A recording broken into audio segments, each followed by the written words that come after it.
Welcome to TAD show. இன்றைக்கி நம்ம சேனலில் ஒரு evening time snack ribbon pakoda எப்படி பண்ணுறதுங்கிறத பார்க்கலாம். அதுக்கு இன்றைக்கி ஒரு மிக்சிங் பவுலில் 2 கப் கடலை மாவு, 1 கப் அரிசி மாவு, 1 tablespoon Kashmiri chilli powder add பண்ணுறேன். இது அந்த கலர் கிடைக்கும் இல்லையா, அதுக்காக மட்டும்தான் ஆட் பண்ணுறேன். அண்ட் காரத்துக்கு ஏற்ற மாதிரி நீங்கள் சில்லி பவுடர் ஆட் பண்ணிக்கோங்க. நான் இன்றைக்கி 1 டீஸ்பூன் சில்லி பவுடர் ஆட் பண்ணுறேன். 1/2 டீஸ்பூன் மஞ்சள் தூள் அண்ட் 1 டீஸ்பூன் ஜீரகம். கடைசியாக இதுக்கு தேவையான அளவு உப்பு ஆட் பண்ணி நல்லா மிக்ஸ் பண்ணிக்கலாம்.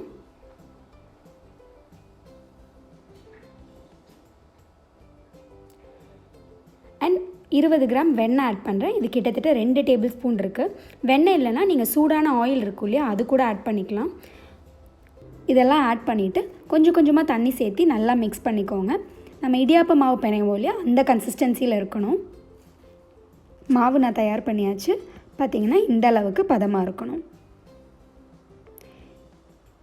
இப்போ நம்ம இதை மோல்டில் மாற்றிடலாம். மோல்டில் லைட்டாக எண்ணெய் தடவிக்கோங்க. அப்போ உங்களுக்கு மாவு ஒட்டாமல் ரொம்ப ஈஸியாக வந்துடும். அதுக்காக தான் நம்ம இதை பொரிச்சு எடுத்துடலாம். ஆயில் நல்லா சூடானதுக்கப்புறமா இந்த மாதிரி சுற்றி சுற்றி போட்டுக்கோங்க. ஒரே இடத்துல போட வேண்டாம். அண்ட் இது பொரிச்சு எடுக்கும்போது மீடியம் ஃப்ளேம்லேயே இருக்கட்டும். ரொம்ப சூடாக இருந்தாலும் சீக்கிரமாக கரிஞ்சு போயிடும். அதுக்காக தான்.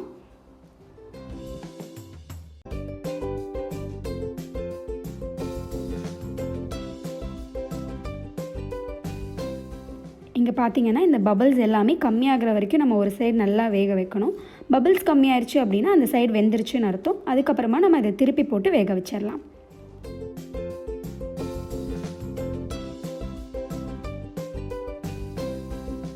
ஒரு சைடு பபிள்ஸ் எல்லாமே ரொம்ப நல்லா கம்மியாயிருச்சு. இதுக்கப்புறமா இதை திருப்பி போட்டு நம்ம அடுத்த சைடும் வேக வச்சிடலாம்.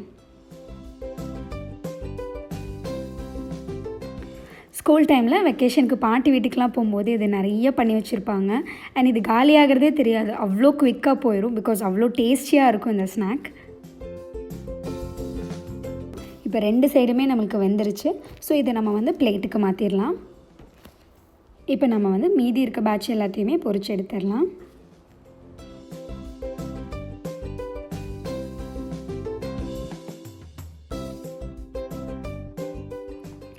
அவ்வளோதான், நம்மளோட கிறிஸ்பி அண்ட் சாஃப்டான ரிப்பன் பக்கோடா ரெடி ஆயிடுச்சு.